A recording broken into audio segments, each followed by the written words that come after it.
Hello, my name's Richard Percival. I have Britain's biggest collection of brewery trays. I have about 1,500 British brewery trays. I've been collecting for over 40 years and the collection may even be the biggest collection in the world. I first started collecting in 1982. I'm a fanatical Notts County fan. Went on away matches. I went into a pub and one of my friends asked for a beer mat. The beer mat wasn't there, but the landlord had a tray.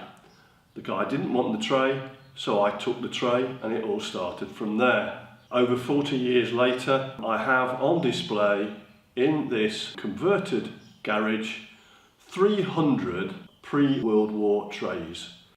So when I first started collecting, all my friends thought I was absolutely mad. My wife thought it was a joke, but 40 years later, every time anyone sees the collection, the first word they say is, wow. When I first started collecting, I'd literally go into a pub and try and pick a tray up at a pub. Then it proceeded to antique fairs, and then I had a wide range of people who'd look out for me. These days, it's much more eBay and social media.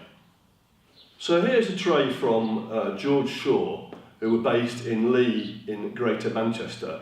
Now the significance of this tray is, this is a round version, and one of the trays I'm looking for is the exact replica of this tray, which is rectangular. People always ask me, what's my favourite tray? Very difficult question, but if I had to pick one, it would be this tray from Warwicks and Richardson's of Newark-on-Trent. Why? Well, it's old, it's dated 1904, and it has a picture of the brewery. It has 10 labels of all its beers, and it has one little tiny thing, which is a cricket bat as a trademark, which dates it before the First World War. So, how do you date a tray? It's actually fairly easy. The earliest trays were brass and copper from the 1880s. Thereafter, the next material that was used was enamel. Another question I'm asked is, do I collect anything else but trays? The answer is yes, I do. I collect any old brewery memorabilia, mainly from Victorian or Edwardian times, including old adverts, mirrors, and also from a brewery specifically, which is Thomas Salt & Co Limited, which closed in 1927.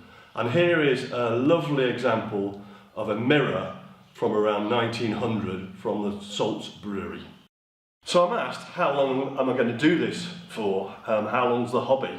Well, it's going to last the rest of my life because I'm always on the search for any tray that's missing from my collection, especially black trays. I often come into the brewery room, most nights actually, and I always get myself a beer, my favourite beer. So I'm going to have one now.